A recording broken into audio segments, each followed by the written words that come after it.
नमस्कार। आप लोगों का स्वागत है हमारे YouTube चैनल शिक्षा सबको में।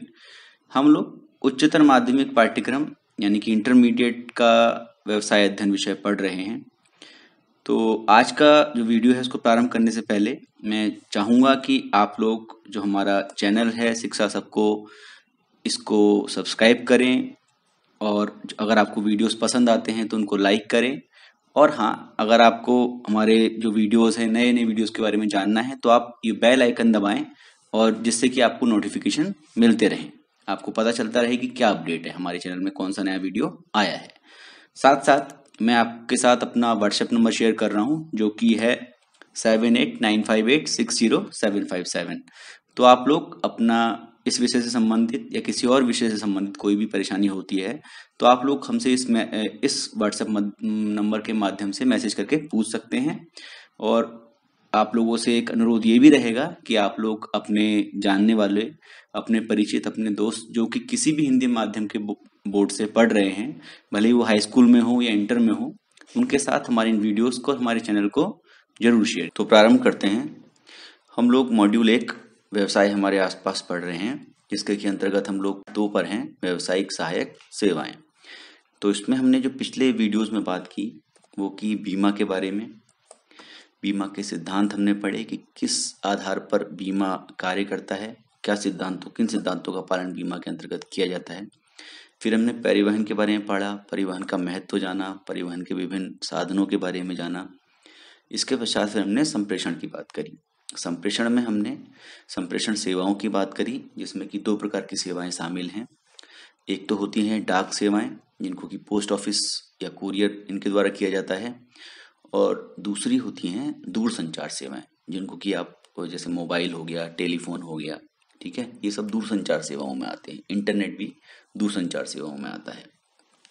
तो आज हम बात करेंगे, जो हम बात कर रहे थे डाक विभाग के बारे में, डाक सेवाओं के बारे में। तो डाक विभाग जो है वो विभिन्न माध्यमों से डाक को ले जाने के अलावा, मतलब डाक ले जाता है बहुत तरीके से, वो उसके अलावा भी वो कुछ काम करता है, वो कुछ अन्य क्षेत्रों में भी व्यवसाय की मदद करता है। कैसे? सबसे पहली होती है व्यावसायिक डाक। तो व्यावसायिक डाक में क्या होता है, जो बड़ी फैक्ट्रियां हैं, बड़ी कंपनियां हैं, वो अगर डाकघर से बड़ी मात्रा में डाक भेजने चाहती हैं तो उससे पहले की सभी क्रियाएं डाकघर उनके लिए कर देते हैं। जैसे क्रियाएं क्या होती हैं, जैसे जो ऑफिस है जहाँ से भी डाक लेनी है वहाँ से पोस्ट ऑफिस वाले खुद जाके डाक ले लेंगे, उन्हें पैकेट में डालेंगे, उन पर पते लिखकर टिकट इत्यादि लगाकर पोस्ट कर देंगे। तो सारे काम कौन कर देगा उनके लिए? डाकघर कर देगा, ठीक है ना। तो इसको बोलते हैं व्यावसायिक डाक।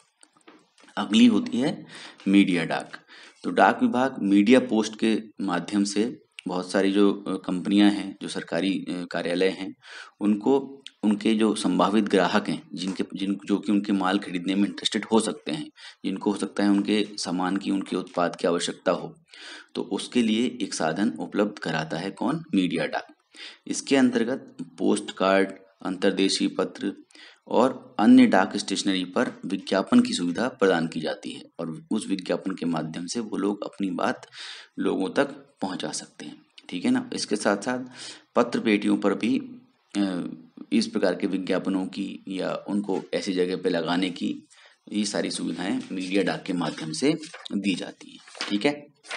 इसके पश्चात हम बात करते हैं, जो अगली सेवा वो देते हैं एक्सप्रेस पार्सल पोस्ट। तो एक्सप्रेस का मतलब है बहुत तेजी से पहुंचाना, ठीक है ना। तो डाकघर क्या होते हैं, अपनी एक्सप्रेस डाक सेवा के द्वारा जो व्यावसायिक चिट्ठियां हैं, जो व्यावसायिक ग्राहक हैं जो कि ऐसी चिट्ठियां भेजते हैं, उनको विश्वसनीय, शीघ्रगामी मतलब बहुत तेजी से जाने वाली, और मितव्ययी मतलब जिसमें पैसा कम खर्च हो, ऐसी पार्सल सेवा प्रदान करते हैं, ठीक है ना। तो इसके अंतर्गत वो लोग अपनी जो डाक है, जो जो ऑफिसेज हैं, वो भेज सकते हैं बहुत तेजी से। अगला है सीधे डाक।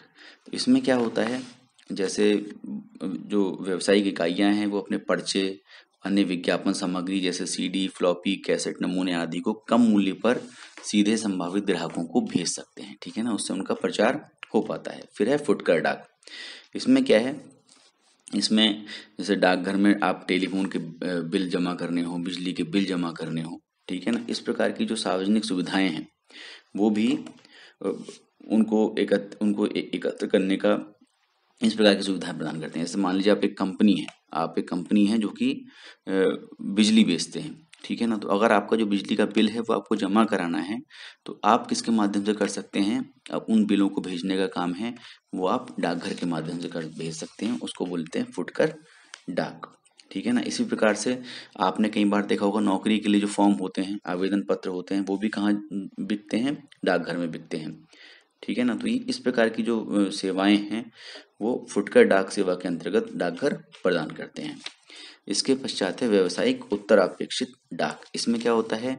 इसमें भी एक व्यवसाय ही अपनी डाक को भेजता है। उत्तरापेक्षित मतलब जिनका उत्तर अपेक्षित हो, जिनका उत्तर प्राप्त होना हो, ठीक है ना। तो इस सेवा के अंतर्गत डाकघर ग्राहक को व्यावसायिक जो उत्तरापेक्षित माध्यम है इससे बिना किसी शुल्क के अपने उत्तर भेजने की छूट देता है। इसके लिए प्रेषक को कोई डाक से व्यय नहीं चुकाना पड़ता है। जैसे आपने कोई एक सामान खरीदा, ठीक है ना, कोई एक आप बड़ा सामान खरीद के लाए, उसके अंदर आपको एक डाक पोस्ट कार्ड मिलेगा। उस पोस्ट कार्ड पे उस कंपनी का एड्रेस लिखा होगा जिस कंपनी का सामान आपने खरीदा है। तो उस जो सामान आपने खरीदा है उसके बारे में अगर आप कुछ बताना चाहते हैं, कंपनी को कोई फीडबैक देना चाहते हैं, तो आप सिंपली उस पोस्ट कार्ड पे अपना जो लिखना है आपको, जो जो भी आपको रिव्यू देना है वो लिखिए और जाके उसको डाक पेटी में डाल दीजिए। आपको कोई उसमें टिकट नहीं लगाना है, कोई कुछ नहीं लगाना है। ये व्यावसायिक उत्तरापेक्षित डाक का एक नमूना है। आप सीधे डाल देंगे, वो अपने आप डाक चली जाएगी। क्यों? क्योंकि उसका पैसा वो लोग व्यावसायिक जो व्यवसाय है उससे ले लेंगे। इसके पश्चात है डाक दुकानें। तो बहुत सारे पोस्ट ऑफिस के बाहर छोटी छोटी दुकानें भी डाक विभाग देता है, ठीक है ना। ये छोटी फुटकर दुकानें होती हैं जिसकी स्थापना ग्राहकों को डाक स्टेशनरी, शुभकामना कार्ड, छोटे उपहार बेचने के लिए की जाती है। इसके बाद है मूल्य देय डाक।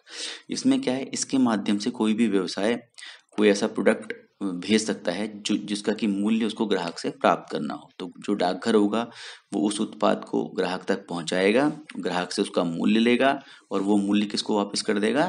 जो उत्पादक है उसको वापस कर देगा, ठीक है ना। और उसमें से कुछ अपना कमीशन ले लेगा। तो इसको बोलते हैं मूल्य देय डाक।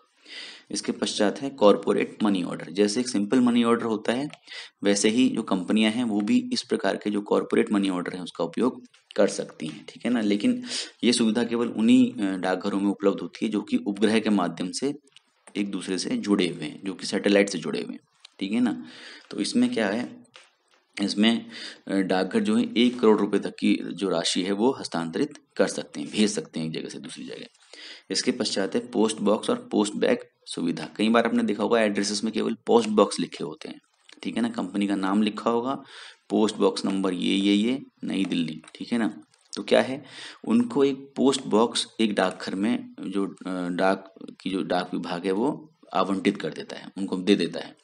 तो उसकी उनकी जो सारी चिट्ठियां हैं वो उनके ऑफिस के पते पे ना जाके सीधे उस पोस्ट बॉक्स में आती हैं। उस पोस्ट बॉक्स की चाबी उनके पास रहती है, उनका एक आदमी जाता है हर रोज और उसमें से जो डाक कंपनी के लिए आई होती है उसको निकाल के ले आता है। ऐसे ही पोस्ट बैग की सुविधा भी होती है। इसके पश्चात है बिल डाक सेवा। तो बिल डाक सेवा में क्या होता है? ये किस काम आती है? जैसे जो कंपनियां होती हैं उनकी एनुअल रिपोर्ट है, बिल हैं, बहुत सारे जो टेलीफोन के बिल हो गए, मान लीजिए मासिक लेखा बिल हैं और इस प्रकार की अन्य जो चीजें हैं जो कि मतलब एक पीरियड के बाद भेजी जाती हैं, ठीक है ना। हर पीरियड में भेजी जाती हैं, उनको एक एक समय में भेजना होता है। उसके लिए कम लागत पर प्रदान की जाने वाली सेवा है। इसके माध्यम से वो इन चीजों का संप्रेषण करता है डाक विभाग। इसके पश्चात है ई डाक। तो ई डाक 2004 में शुरू की गई थी। इसमें क्या होता था? इसमें आप जाकर डाक खाने से अपना जो संदेश है वो ईमेल के माध्यम से भिजवा सकते थे, ठीक है ना। ये ईमेल के माध्यम से जो संदेश है आपका डाकघर उसको भेज देते थे, इसको बोलते थे ई डाक, ठीक है ना। अब हम आगे बात करें तो अब नया जो टॉपिक है वो है दूरसंचार सेवाएं। संप्रेषण सेवाएं के अंतर्गत 2 प्रकार की सेवाएं होती हैं, एक होती हैं डाक सेवाएं और दूसरी होती हैं दूरसंचार सेवाएं। तो हमारे जो देश में सबसे पहला जब जो दूरसंचार सेवा जो शुरू हुई थी वो 1851 में शुरू की गई थी, जबकि कोलकाता और डायमंड हार्बर के बीच पहली टेलीग्राम लाइन को संदेश भेजने के लिए खोला गया था। अब भारत में जो उपलब्ध कुछ जो दूरसंचार सेवाएं हैं वो इस प्रकार से हैं। कौन कौन सी हैं? सबसे पहला है स्थायी लाइन फोन, जिसको कि बोलते हैं लैंडलाइन, ठीक है ना। फिक्स्ड फोन होता है, ये एक ही जगह पर रहता है, ठीक है ना। तो इस ये क्या है? ये किस किस प्रकार का संचार का माध्यम है? ये किस प्रकार का संप्रेषण इससे हम करते हैं? मौखिक संप्रेषण। ठीक है ना। तो ये मौखिक संप्रेषण का बहुत लोकप्रिय साधन है, ठीक है ना। अब हालांकि इसकी लोकप्रियता कम होती जा रही है क्योंकि अब इसका स्थान सेलुलर सेवाओं ने ले लिया है, मतलब मोबाइल सेवाओं ने, ठीक है ना। तो ये व्यवसायिक में आंतरिक और बाह्य संप्रेषण के लिए बहुत अधिक प्रयोग में लाया जाता है। हमारी जिंदगी में तो भले इसकी थोड़ी सी कम हो रही है सिग्निफिकेंस, लेकिन जो व्यवसाय है वहाँ पर अभी भी स्थायी लाइन फोन होते हैं, वहाँ पे स्थायी लाइन फोनों का हम उपयोग करते हैं, ठीक है ना। इसके पश्चात है सेल्यूलर सेवाएं। आजकल सेल्यूलर यानी कि मोबाइल फ़ोन बहुत लोकप्रिय हो रहे हैं क्योंकि इसमें संदेश प्राप्तकर्ता तक हर समय व हर स्थान पर पहुंचा जा सकता है। लैंडलाइन फ़ोन तो क्या थे कि एक फिक्स जगह थी, वहां पर तार आता था, उसमें इसको जोड़ा जाता था। लेकिन मोबाइल में क्या है, इसमें सारी जो कम्युनिकेशन है, जो जो संप्रेषण है, वो वेव्स के माध्यम से होता है, ठीक है ना, तरंगों के माध्यम से होता है। इसलिए इसमें किसी भी एक जगह पर रहने की आवश्यकता नहीं है। अगर आप चल भी रहे हैं तो भी आप बात कर सकते हैं। आप कहीं पर भी हैं, किसी भी स्थान पर हैं, हर समय और हर स्थान पर आपसे आपको आप तक पहुंचा जा सकता है। ये स्थायी लाइन टेलीफोन का सुधरा रूप है, ठीक है ना। और इसमें न केवल मौखिक आप संप्रेषण कर सकते हैं, बल्कि बहुत सारा लिखित, ठीक है ना, संक्षिप्त संदेश सेवा जिसको कि एसएमएस बोलते हैं, मल्टीमीडिया एमएमएस, ये सारी सुविधाएं अब आपको मिलने लगी हैं। अब इसमें बहुत सारी कंपनियां हैं जो आप लिख सकते हैं सेलुलर सेवाएं प्रदान करती हैं, जैसे आइडिया, एयरटेल, वोडाफोन, ठीक है ना, ये सारी की सारी आप लिख सकते हैं। इसके पश्चात है टेलीग्राम। ये टेलीग्राम की जो सुविधा थी वो बहुत पहले मिलती थी। अब टेलीग्राम की सुविधा किसी भी डाकघर पर उपलब्ध नहीं है, ठीक है ना। इसमें क्या होता था, इसमें आप लिखित संदेश पहुंचाते थे जो कि बहुत तेजी से एक जगह से दूसरी जगह पहुंच जाता था। अगला है टेलेक्स। ये एक टेली प्रिंटर टाइप का होता है। टेली प्रिंटर मतलब आप संदेश अपना भेजिए तो दूसरी जगह वो संदेश जाके प्रिंट हो जाएगा, ठीक है ना। जैसे टेलीग्राम में होता था, इसमें क्या है, वो प्रिंट हो जाएगा और दूसरे व्यक्ति को वो मिल जाएगा, ठीक है ना। तो ये एक टेली टाइपराइटर है जिसमें एक मानक कीबोर्ड होता तथा ये टेलीफोन द्वारा जुड़ा रहता है। अगला है फैक्स। फैक्स में क्या होता है, फैक्स में एक फैक्स मशीन होती है जिसमें कि आप अपना लिखित संदेश जो है वो यहाँ से डालिए और दूसरी तरफ यही लिखित संदेश वहाँ पर दूसरी जगह जो प्राप्त करता होगा उसके यहाँ वही सेम निकल आएगा, ठीक है ना। इसको फैक्स बोलते हैं, उसकी हूबहू नकल वहाँ मिल जाएगी। अगला है वॉइस मेल। तो वॉइस मेल क्या है, ये कंप्यूटर आधारित एक प्रणाली है जिसके की माध्यम से आप आने वाली कॉल्स को रिसीव कर सकते हैं और उनका अगर आप उपलब्ध नहीं हैं तो उस पर आप वॉइस रिकॉर्ड करने की भी सुविधा दे सकते हैं। और वॉइस रिकॉर्ड हो जाएगी, जैसे आपके पास कोई फ़ोन आया, आपके पास अगर वॉइस मेल की सुविधा है, आप अटेंड नहीं कर पाए, तो वो जो जिसने आपको फ़ोन किया है वो अपना रिकॉर्ड मैसेज उसमें रिकॉर्ड करा सकता है, जिसको कि सुन के आप उसका बाद में जवाब दे सकते हैं। और कई बार आप उसके अंदर ऑटोमेटिक जवाब भी फीड कर सकते हैं, ठीक है ना। इसके पश्चात है ईमेल। ये इसको इलेक्ट्रॉनिक मेल बोलते हैं। ये संप्रेषण का सबसे काफ़ी आधुनिक साधन है। इसमें मुद्रित संदेश, मतलब आपको कुछ लिखा हुआ संदेश भेजना हो, तस्वीर, आवाज़, इन सबको इंटरनेट के माध्यम से एक कंप्यूटर से दूसरे कंप्यूटर तक भेजा जा सकता है। अगला है एकीकृत संदेश सेवा। तो इसमें क्या है, ये वह प्रणाली है जिसमें टेलीफोन उपकरण, फैक्स मशीन, मोबाइल फोन और इंटरनेट ब्राउजर का उपयोग करके एक ही मेल बॉक्स पर फैक्स, वॉइस मेल और ईमेल सारी की सारी सुविधाएं प्राप्त की जा सकती हैं, ठीक है। और सबसे लास्ट में है टेली कॉन्फ्रेंसिंग। ये आजकल बहुत बड़े पैमाने पर उपयोग में लाई जा रही है। आपने जूम देखा होगा, जूम ऐप, ठीक है ना, या गूगल मीट, ये सारे के सारे टेली कॉन्फ्रेंसिंग के ही आधुनिक प्रकार हैं। तो इसमें ये वो प्रणाली है जिसमें लोग आमने सामने बैठे बिना, मतलब एक दूसरे के सामने नहीं बैठे हैं, फिर भी एक दूसरे से बातचीत कर सकते हैं। लोग दूसरों की आवाज़ सुन सकते हैं और उनकी तस्वीर भी देख सकते हैं। अलग अलग देशों में बैठे हुए लोग भी एक दूसरे के प्रश्नों का उत्तर दे सकते हैं, ठीक है ना। इसमें टेलीफोन, कंप्यूटर, टेलीविजन जैसे आधुनिक उपकरणों का उपयोग किया जाता है, ठीक है। तो आप इसमें लिख सकते हैं। अगला है, अब हम जो बात कर रहे हैं, तो डाक सेवा ये तो गलत आ गया। अब हम बात करेंगे संप्रेषण के महत्व की, क्योंकि डाक सेवा हम पहले बात कर चुके हैं। संप्रेषण मतलब कम्युनिकेशन, उसका इम्पोर्टेंस क्या है, वो क्यों जरूरी है। तो सबसे पहली बात है व्यवसाय को प्रोत्साहन देने के लिए। तो जो संप्रेषण है, कम्युनिकेशन है, उससे क्या है, व्यापारी दूर बैठकर ही एक दूसरे के साथ सौदे कर लेते हैं सरलता से, ठीक है ना। वो पूछताछ कर सकते हैं, शर्तें तय कर सकते हैं, आदेश दे सकते हैं, अपनी अप्रूवल भेज सकते हैं, जिसके कारण घरेलू और विदेशी व्यापार में वृद्धि हुई है। तो कम्युनिकेशन ने बहुत ज़्यादा सहयोग किया है व्यापार में वृद्धि का। अगला है श्रम की गतिशीलता। तो अब क्या है, जो संप्रेषण के साधन हैं उसके माध्यम से अब लोग दूसरी जगह जाकर भी अगर काम कर रहे हैं, लेकिन फिर भी वो अपने जो परिवार हैं, मित्र हैं, उनसे संबंध बनाए रख सकते हैं। मतलब जो कम्युनिकेशन के साधन हैं, जैसे मान लीजिए कोई व्यक्ति है, वो देहरादून में रहता था, लेकिन उसकी जॉब लग गई कहाँ, गोवा में लग गई मान लीजिए, तो वो गोवा से भी बैठे बैठे वहाँ से भी अपने जो घर वाले हैं, रिश्तेदार हैं, उनके साथ टच में रह सकता है। ठीक है ना, उनसे बात कर सकता है। इससे उसको होम सिकनेस वाली बात नहीं रहेगी और वो आराम से अपना काम कर पाएगा। तो जो संप्रेषण के साधन है, वो श्रम की गतिशीलता, मतलब श्रम को एक जगह से दूसरी जगह जाने का, ठीक है ना, एक फ्लेक्सिबिलिटी प्रदान करते हैं। ठीक है ना, तो उससे क्या होता है, जो लोग रोजगार के कारण अपने परिवारों से दूर जाकर बसते हैं, उनको कोई परेशानी नहीं होती है, अधिक कठिनाई नहीं होती है। अगला है सामाजिकरण।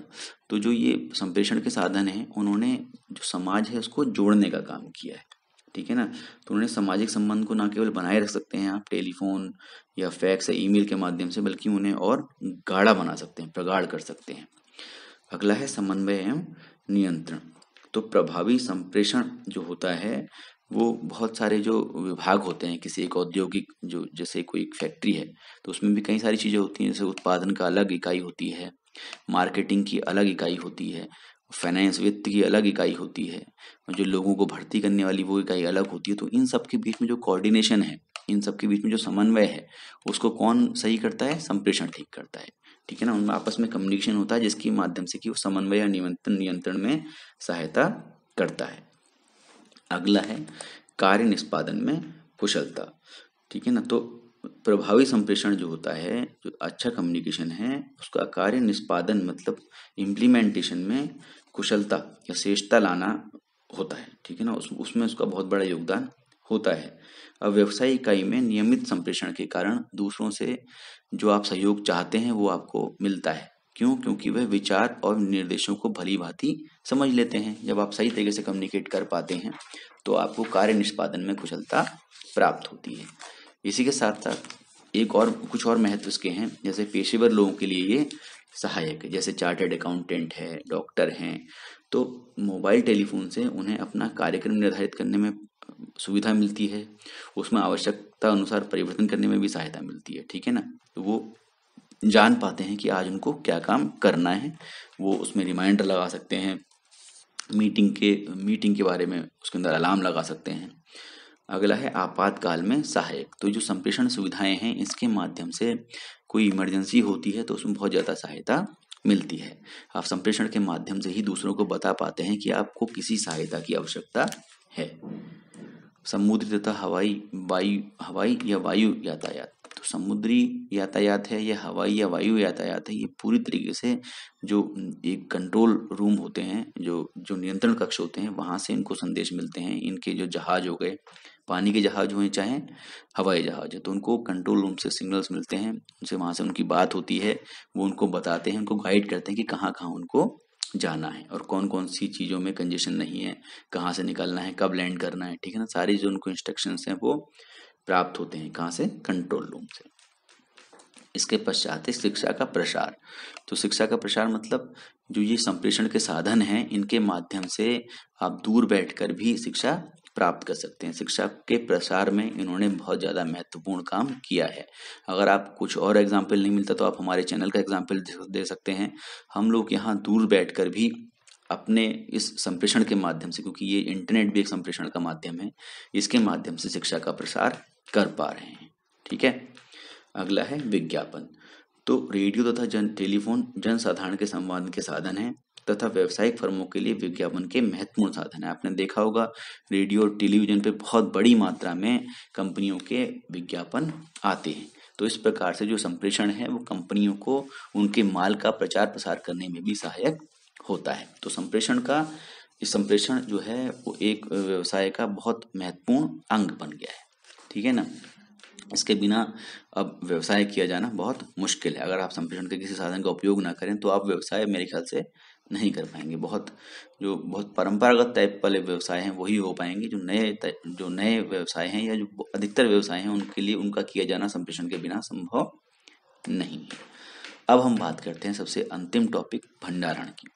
तो भंडारण का मतलब क्या होता है, इसको इंग्लिश में स्टोरेज बोलते हैं। तो भंडार गृह या गोदाम शब्द एक दूसरे के पर्यायवाची हैं। भंडार गृह उस स्थान को कहते हैं जहां वस्तुओं को संग्रहित किया जाता है, इकट्ठा किया जाता है। और इकट्ठा जो आप करते हैं, जो सारी क्रियाएं होती हैं उसमें इन्वॉल्व, उन सबको भंडारण कहते हैं। तो भंडारण उन सभी क्रियाओं को कहते हैं जो माल को बड़े पैमाने पर व्यवस्थित ढंग से संग्रहित करने के लिए की जाती हैं, इकट्ठा करने के लिए की जाती हैं, तथा उन्हें आवश्यकता पड़ने पर सरलता से उपलब्ध कराया जाता है। आपने जब आपको जरूरत उसकी मार्केट में नहीं है, तब आपने उस माल को ले जाके स्टोरेज में स्टोर कर दिया और आवश्यकता के वक्त आपने वहां से उसको माल को निकाल कर बाजार तक पहुंचा दिया, या जहां वहां तक पहुंचा दिया जहां पर कि उसकी आवश्यकता है। तो भंडार गृह उस स्थान को कहते हैं जहां वस्तुओं को संग्रहित किया जाता है, तथा भंडारण उन सभी क्रियाओं को कहते हैं जो माल को बड़े पैमाने पर व्यवस्थित ढंग से, कैसे ढंग से, व्यवस्थित मतलब सही तरीके से रखना, संग्रहित करने के लिए की जाती है, तथा उन्हें आवश्यकता पड़ने पर सरलता से उपलब्ध कराया जाता है। मैंने आपको बता दिया है। तो भंडार गृह, भंडारण का महत्व क्या होता है, भंडारण से क्या फायदा है। भंडारण कच्चे माल का संग्रहण करके जो उत्पादन की निरंतरता है उसको बनाए रखता है। तो उत्पादन की निरंतरता से क्या मतलब है, जैसे आजकल जो फैक्ट्रियां चलती हैं वो 24/7 चलती हैं, कुछ फैक्ट्रियां, तो ठीक है ना। 24/7 का मतलब है 24 घंटे 7 दिन, मतलब वो उनका काम कभी भी रुकता नहीं है। तो अगर इस प्रकार से इतने बड़े पैमाने पर अगर कोई कंपनी चल रही है तो उसको तैयार माल बनाने के लिए कच्चे माल की आवश्यकता होती है। तो अगर वो कच्चे माल का संग्रहण नहीं करेंगे, ठीक है ना, तो उनको उनको अपनी जो फैसिलिटीज है उनको बंद करना पड़ सकता है, और बंद करके चलाने में बहुत ज़्यादा पैसे का इन्वॉल्वमेंट होता है। इसलिए कच्चे माल की सप्लाई को अनवरत बनाए रखने के लिए संग्रहण का उपयोग किया जाता है, स्टोरेज का उपयोग करते हैं, वहाँ कच्चे माल को रखते हैं ताकि प्रोडक्शन के समय जब उसकी आवश्यकता पड़े, उत्पादन के समय जब उसकी आवश्यकता पड़े, तो आप वहाँ से माल लेते रहें, ठीक है। इसलिए इन्हें स्टॉक में रखना पड़ता है। अगला है मूल्य वृद्धि की संभावना के कारण संग्रहण। तो एक तो हो गया कच्चे माल का संग्रहण, दूसरा एक संभावना तब हो सकती है जैसे जो व्यवसायी है वो सोचे कि वही हो सकता है जो माल मुझे उपयोग में ला रहा हूँ उसका थोड़े दिन में शायद मूल्य बढ़ने वाला हो, ठीक है ना, कि कच्चा माल जो है उसका मूल्य बढ़ सकता है, ठीक है ना। तो अगर कच्चा माल इस समय कम मूल्य पे मिल रहा है और आगे संभावना है कि उसका मूल्य में वृद्धि हो जाए, तो वह उस माल को संग्रह कर लेगा जो व्यवसायी होगा, ठीक है ना। तो इसको बोलेंगे मूल्य वृद्धि की संभावना के कारण संग्रहण। तो इस प्रकार की सुविधा भी भंडारण से मिलती है, भंडारण इसलिए महत्वपूर्ण है। अगला है तैयार माल का संग्रहण। अभी हमने बात की थी कच्चे माल के संग्रहण की, तो कच्चा माल का संग्रहण तो इसलिए जरूरी था कि ताकि उत्पादन अनवरत बना रहे, मतलब रुके ना बीच में। जो तैयार माल है उसका संग्रहण इसलिए आवश्यक है क्योंकि जरूरी नहीं कि जो आपकी सप्लाई है, जो आपकी डिमांड है वो तुरंत हो जाए। हो सकता है जो आपके ग्राहक हैं वो माल एक लिमिटेड क्वांटिटी में लेना चाह रहे हैं, ठीक है ना। जरूरी नहीं कि आप जितना माल बाजार में भेजेंगे वो सारा का सारा खप जाएगा। तो आप क्या करेंगे, आप तैयार माल को एक स्टोरेज में रखेंगे और धीरे धीरे वहां से माल को जो बाजार है उस तक पहुंचाएंगे, ठीक है ना। तो माल के विक्रय की संभावना, मतलब उसकी बिक्री की संभावना को ध्यान में रखकर ही उत्पादन किया जाता है। वस्तुओं का उत्पादन पूरे वर्ष होता है लेकिन इसका उपयोग वर्ष की निश्चित अवधि में ही होता है, जैसे बिजली के पंखे, ऊनी कपड़े आदि, ठीक है ना। तो इसी प्रकार से कुछ वस्तुएं ऐसी हैं जिनका उत्पादन तो वर्ष के एक विशेष समय में होता है लेकिन उसका उपयोग पूरे वर्ष में किया जाता है, इस कारण इनके संग्रहण की भी आवश्यकता होती है। तो ये बात हो गई कि इसका संग्रहण क्यों किया जाता है तैयार माल का, ठीक है ना। अगला है थोक विक्रेताओं द्वारा माल का संग्रहण। अब आपको पता है जो थोक विक्रेता हैं और फुटकर विक्रेता हैं वो क्या है, वो उत्पादक से उपभोक्ता तक माल को पहुंचाने की दो कड़ियां हैं, ठीक है ना। तो जो थोक विक्रेता होते हैं वो बहुत बड़ी मात्रा में सामान खरीदते हैं। अब जब बहुत बड़ी मात्रा में सामान खरीदते हैं और छोटी छोटी मात्रा में फुटकर विक्रेता को बेचते हैं, तो जो थोक विक्रेता हैं उनको माल का संग्रहण करना पड़ता है, ठीक है ना। बड़ी मात्रा में वस्तुओं का क्रय करते हैं और उसको लेके वो अपने स्टोरेज में डाल देते हैं और वहां से धीरे धीरे फुटकर विक्रेताओं को छोटी मात्रा में आवश्यकता अनुसार माल का विक्रय करते हैं। अगला है पैकेजिंग और वस्तुओं को श्रेणीबद्ध करना। श्रेणीबद्ध करने का मतलब होता है ग्रेडिंग करना, ठीक है ना। तो पैकेजिंग करने की सुविधा भी भंडार गृह हैं वो देते हैं, और वस्तुओं को श्रेणीबद्ध करने की भी। उन वस्तुओं को उनके आकार या उनकी क्वालिटी के आधार पर आप विभिन्न वर्गों में विभाजित कर सकते हैं ताकि सरलता से उन्हें उपयोग में लाया जा सके और उनकी बिक्री की जा सके। तो भंडार गृहों में ये सुविधा भी प्राप्त होती है उत्पादकों को, ठीक है ना। तो ये भी भंडार गृह इसलिए भी महत्वपूर्ण है। अगला है आयातकों के लिए उपयोगी है। अब बहुत से लोग जो इम्पोर्टर्स हैं, जो माल बाहर से बनाते हैं, तो कुछ भंडार गृह जिन्हें बंधक माल गोदाम कहा जाता है, उनको उस समय तक आयात किए गए माल के संग्रहण के लिए उपयोग में लाया जाता है जब तक कि आप उसका सीमा शुल्क का भुगतान ना कर दें, ठीक है ना, आयात कर का भुगतान ना कर दें। तो इस प्रकार से आयातकों के लिए भी भंडार गृह उपयोगी है। उनको एक सुविधा मिल जाती है, वो अपना माल बाहर से मंगाते हैं तो उनको एक जगह मिलती है जहाँ पर कि उस माल को रखा जाता है, और जब वो उसका टैक्स चुका देते हैं तो वहां से वो माल छुड़वा सकते हैं, तो उसको बंधक भंडार गृह कहा जाता है। तो इस प्रकार से जो भंडारण है, वो जो डिस्ट्रीब्यूशन की जो चेन है, विपणन की श्रृंखला है, उसकी एक महत्वपूर्ण कड़ी है, ठीक है ना। और यह माल के समय और स्थान मूल्य में वृद्धि करते हैं, ठीक है ना। और जो मांग की जो आपूर्ति मतलब जो मांग है और आपूर्ति है, उसके जो फ्लक्चुएशंस होते हैं, उसमें जो वेरिएशंस होते हैं, उसमें जो उतार चढ़ाव आते हैं, उसको भी ये एब्जॉर्ब करने में सहायक होते हैं, उसमें कमी लाते हैं। अगला है भंडार गृहों के प्रकार। तो भंडार गृह कौन कौन से प्रकार के होते हैं? सबसे पहला है निजी भंडार गृह। तो निजी भंडार गृह कोई उत्पादक है, कोई निर्माता है या व्यापारी है, वो लोग चलाते हैं इसको, ठीक है ना। ये उनके अपने स्वयं के माल के लिए होता है। अगला होता है सार्वजनिक। तो सार्वजनिक भंडार क्या है? ये एक स्वतंत्र इकाई है, इसमें दूसरी फर्मों के माल का संग्रहण भी किया जा सकता है। जो निजी भंडार गृह है उसमें तो केवल उसी कंपनी का माल स्टोरेज होगा जो जिस कंपनी के वो हैं। सार्वजनिक भंडार गृह में कोई भी कंपनी अपना माल रख सकती है एक शुल्क का भुगतान करके, ठीक है ना। सरकारी भंडार गृह क्या होते हैं? ये इनके जो स्वामी हैं, जो उनका मालिक है, वो सरकार होती है, ठीक है ना। वही इनका प्रबंधन और नियंत्रण करती है। जैसे केंद्रीय भंडारण निगम है, राज्य भंडारण निगम है, भारतीय खाद्य निगम है, ये सरकारी भंडार गृहों के उदाहरण है, ठीक है ना। सरकारी और निजी दोनों प्रकार के उद्योग सरकारी भंडार गृहों का उपयोग कर सकते हैं एक किराए का भुगतान करके। बंधक भंडार गृह में हमने बात की थी आयात वाली बात में। तो ये वो भंडार गृह होते हैं जिनमें आयातित वस्तुओं का भंडारण किया जाता है जिन पर आयात कर नहीं चुकाया गया है, ठीक है ना। इन भंडार गृहों का स्वामित्व तो साधारणतः गोदी प्राधिकरण, मतलब जो बंदरगाह की जो बंदरगाह जिनको चलाती हैं, ठीक है ना, उनके हाथों में होता है। तो बंदरगाह चलाने वाली जो एजेंसियां हैं वो इसका संचालन करती हैं, और ये अधिकतर बंदरगाहों के समीप स्थित होते हैं, ठीक है। समुद्र में जो जगह जहाँ पे कि व्यावसायिक जहाज आते जाते हैं उसको बंदरगाह बोलते हैं, ठीक है ना। तो वहां पर स्थित होते हैं। अगला है सहकारी भंडार गृह। नाम से ही पता चल रहा है, जो सहकारी समितियों द्वारा चलाए गए होते हैं भंडार गृह, उनको सहकारी भंडार गृह कहते हैं। इन भंडार गृहों की स्थापना सहकारी समिति द्वारा अपने सदस्यों के लाभ के लिए की जाती है। ये बहुत ही किफायती दर पर, मतलब बहुत कम दर पर भंडार सुविधाएं उपलब्ध कराती हैं, ठीक है ना। अब हम बात करते हैं भंडार गृहों के कार्य की। तो भंडार गृहों के सबसे पहला कार्य तो क्या है? वस्तुओं का भंडारण करना, वस्तुओं को इकट्ठा करना, वस्तु को एक जगह पर रखना, सबसे पहला काम तो ये है। अगला है वस्तुओं की सुरक्षा। तो वस्तुओं को गर्मी, धूल, हवा, नमी, इन सब चीजों से खराब होने से बचाते हैं कौन? भंडार गृह। इनके पास विभिन्न वस्तुओं के लिए उनकी प्रकृति के अनुसार संरक्षण की व्यवस्था होती है। जैसे कुछ वस्तुएं ऐसी हैं जो कि गर्मी पाकर खराब हो सकती हैं, तो उनको रेफ्रिजरेटर वाली सुविधा भी वहाँ उपलब्ध होती है। उनको शीतल वाले बिल्कुल ठंडे वातावरण में रखा जाता है।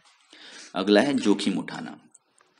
तो जो उत्पादक का जो जोखिम है, जो माल को खराब होने का लेकर जो जोखिम होता है, उसको कौन उठाता है? उत्पादक के लिए भंडार गृह उठाता है, ठीक है ना। इसलिए वह सुरक्षा के सभी उपाय करता है, ठीक है ना।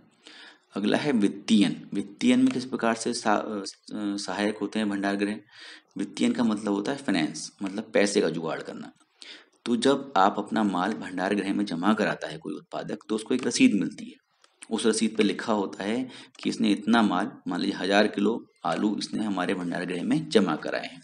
तो इस रसीद के बेस पर, जो ये रसीद होती है, इसके बेस पर इस रसीद को दिखाकर जो उत्पादक है या निर्माता है, वो जो बैंक है उससे पैसा उठा सकता है, उससे लोन या एडवांस ले सकता है, उसको जमानत के तौर पर वो रख सकता है उस रसीद को, जिस रसीद में ये विवरण है कि उसने कितना माल भंडार गृह में जमा कराया है, ठीक है ना। अगला है प्रक्रियण।